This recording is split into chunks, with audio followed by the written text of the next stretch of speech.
Let's talk ArtiKen from the early days. I thought we would make this video. First off, if you're not subscribed, be sure to stop what you're doing. Subscribe to our weekly YouTube channel and catch all the updates. We're always flipping it up, doing something unique every week.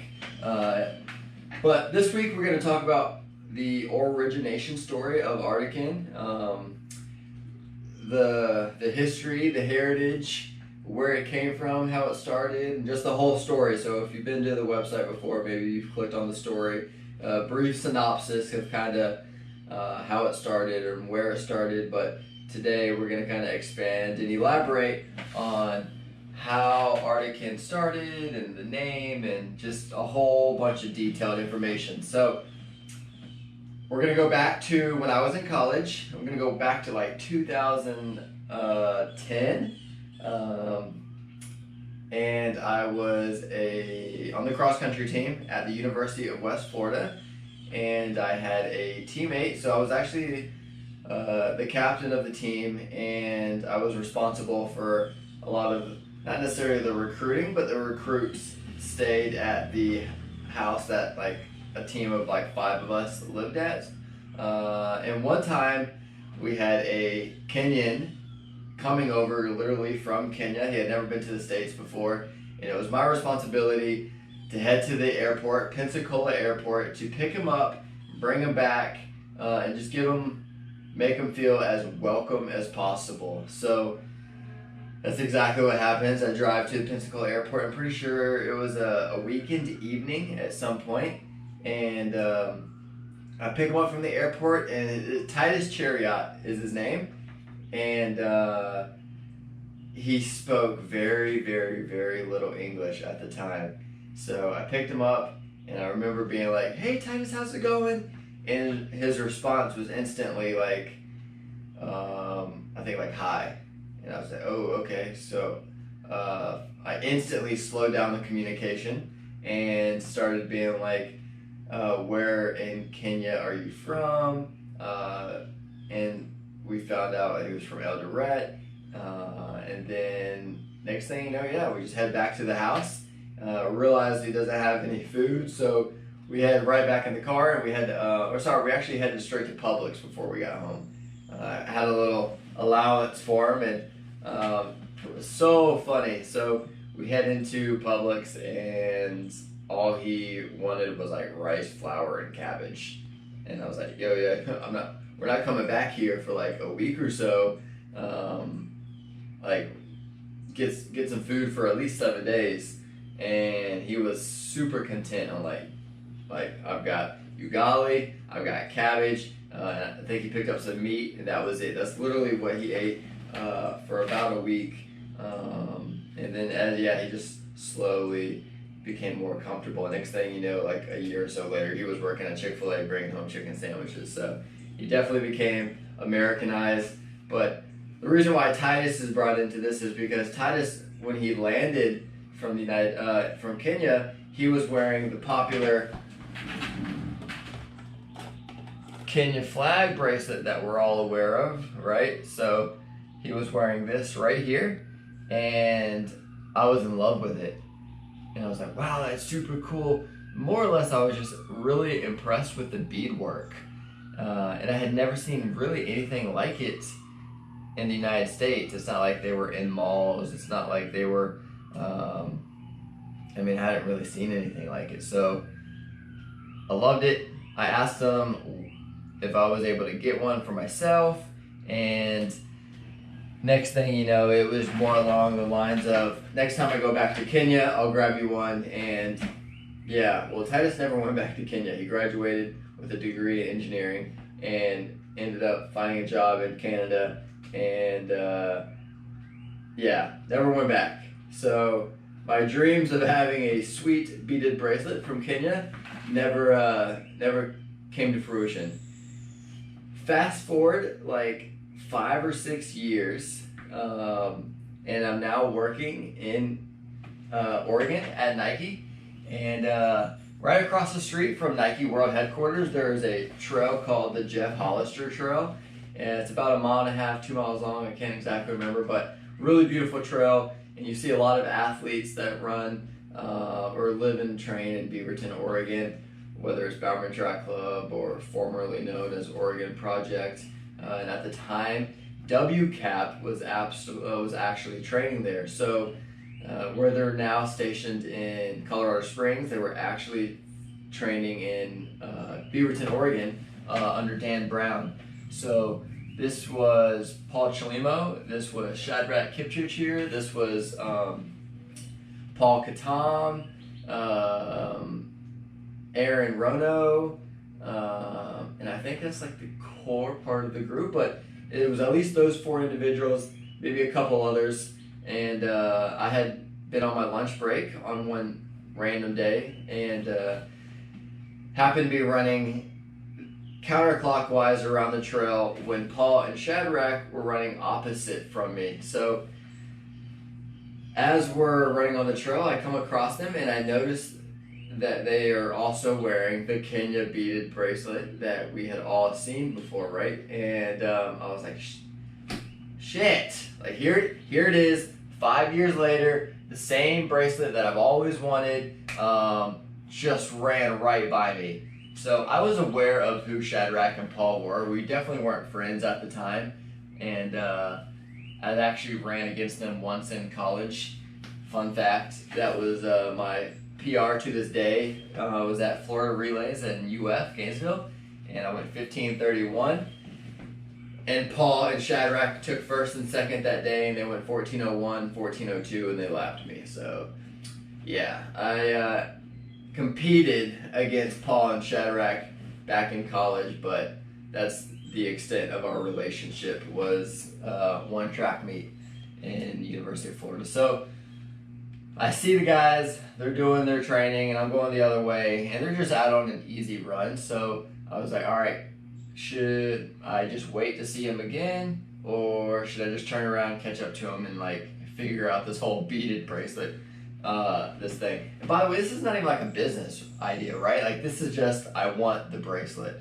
So I turn around and I catch up to him, and I'm like, yo guys, sorry to interrupt. They were super cool, super welcoming, and I had just told them that I had a teammate in college who they actually knew, Titus, and I was looking to acquire a beaded bracelet that was handmade in Kenya, and like the ones they had on the wrist, and if there was any opportunity for me to have one myself, I would be willing to pay whatever just to have one. So Paul ended up actually having to go back to Kenya, or went to train or whatever it was, like 4 or 5 months later after that run, right? So it was more or less back on the waiting block, and he comes back from Kenya like 4 or 5 months later, with this guy right here. So here they are. Come a little closer. I don't know how GoPro's doing. And Paul brought me back these.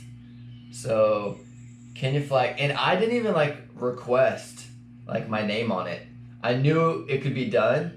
I had just like, yo, bring me back the Kenya flag, and he brought me back 2, one with my first name, one with my last name, and of course the Kenya flag on the other side. I fell in love, right, naturally, and I wore it to work at Nike, and next thing you know, there were like a bunch of colleagues interested, and then I was starting to get messages from my friends like, yo, I want one, and by far still so far from a business idea. I was really content in the position I was at, however, I knew how long it had taken me to get one of those. So Shadrach had been going back to Kenya in like a month or so, and I told him to bring me back like 5 or 10 Kenya flags, so I could just have a few extra on stock for friends. But he brings me back. I put them on my desk at the time at work, and I sold through them in like a day. And I was like, wow, like people really do love these things. I mean, I had known this because of how bad I wanted one, but not to the fact that it was gone that quick. So that's kind of where the idea developed of maybe there's a business around this. I had got online and looked around to see who was doing it, and couldn't really find anyone really doing it. So, but it's not even that. I wanted to to have a website to where you could actually customize a bracelet, right? Kind of like you can on ArtiKen.com. You can choose a flag or two. You can customize it, whatever you want to put on it. It's a big part of our business. And with that said, ArtiKen was the idea between, I took Adidas's idea. So Adidas is actually Adi Dassler. It's the founder of the company, who just took his first name and his last name and molded it to Adidas. And that's what I did with ArtiKen. So I brainstormed forever though, like what am I going to name this company, because branding is so popular and I didn't want to just like come up with some bullshit ass name, and I wanted it to have some homage to where the product was coming from, and I also wanted to give love to the individuals behind it, right? So like the people making the product. The next thing you know, I have Kenya and I have artisans come down to like the people and the place to where who's driving this product. And that's where I took the two words, and I wish I still had that piece of paper because it was on an 8.5 by 11. I remember, like it was yesterday. It was on just a standard 8.5 by 11 piece of paper. And I had just sketched up a whole bunch of things, tons of different names, tons of different ideas. I wanted it to be simple, but I also wanted it to be something like you really want to forget. And yeah, so we took Kenya, I took artisans, I swapped the words, and I made ArtiKen, and that's how the brand was developed. I didn't really know the logo at the time. I'm definitely, I was like, how can I come up with a logo with bracelets? How do I foresee the future of the brand? I don't want to necessarily be like a bracelet company. Maybe years down the road we're selling like shoes, and who knows where the brand takes off to. So we just originally had the Kenya flag for the longest time, and actually I'm like looking at something. This is from years ago. So it was really just the Kenya flag. So people kind of had like an idea of who the product was just by the flag. And that was it. We used a African style but Kenya vibe to the branding, and ArtiKen was born. Started, actually went to, first thing you write, GoDaddy.com. I ran to GoDaddy.com, and ArtiKen.com was actually taken. And I was like, shit.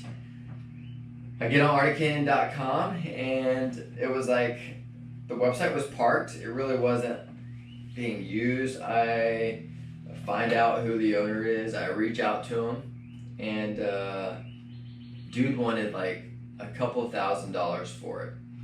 And I was so bummed because absolutely had $0. Yeah, I wasn't really doing this for a business idea. I was really just trying to help people who were interested in obtaining a bracelet for themselves, and it was going to be like 100% a side hustle and something that I was just going to have some fun with. So I wasn't like down to put $2K into it.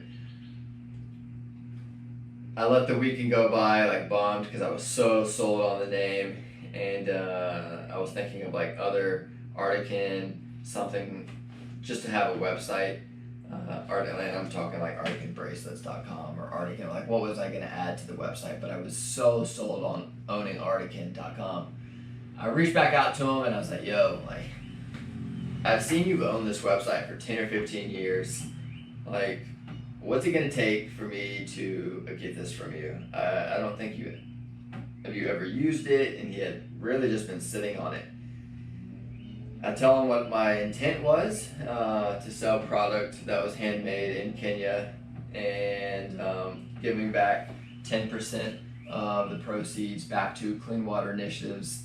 An idea that was actually discussed with Paul and Shadrach.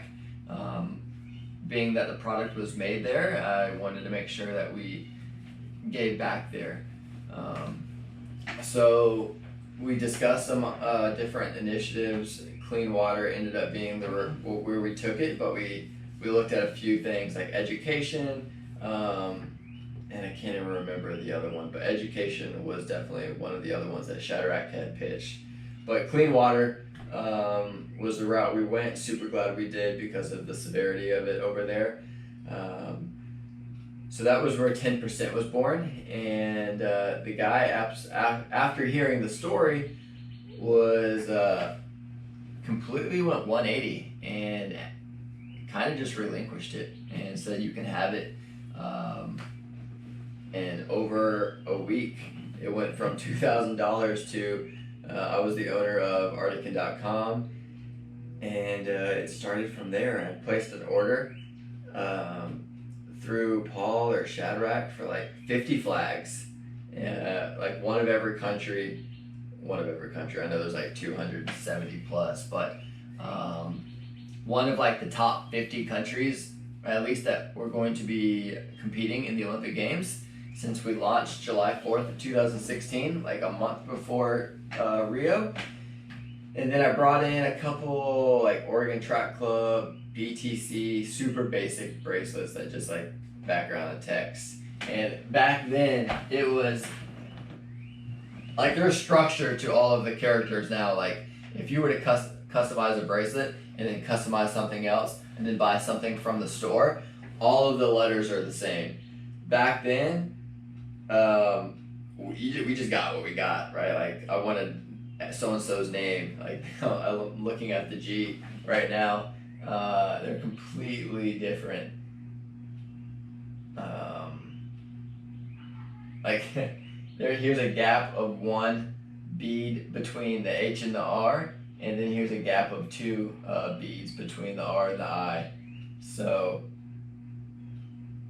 but hey, I love them. So we had like 50 flags or so. I had like OTC, BTC, and I had like a customized section, but it really all it was like add text. And I don't even think there was like I can't remember. I have to go back and look at the website. So generic. And yeah, years and years later, here we are coming up on Tokyo. Hopefully that still happens, but 4 years later, it was a side hustle for about 2.5 years. And in 2000, I'm losing track of time, like October 2018 is when I left Ironman. Went from Nike to Ironman here in Florida, and I went full time at ArtiKen thanks to all of you for about October of 2018. October 1 was the first day, and here we are in March 2020, and we have a big announcement coming here soon. So be sure to subscribe because we're currently working out of my home, and yeah, stay tuned. So that's kind of the origination story of ArtiKen. And if you guys have any questions on anything, please drop it in the comments. I will be glad to answer anything you have about the product, the brand, the earlier days, whatever you have, drop them in the comments. So thank you all so much. Hope you have a fantastic day. And yeah, we'll catch up with you next time.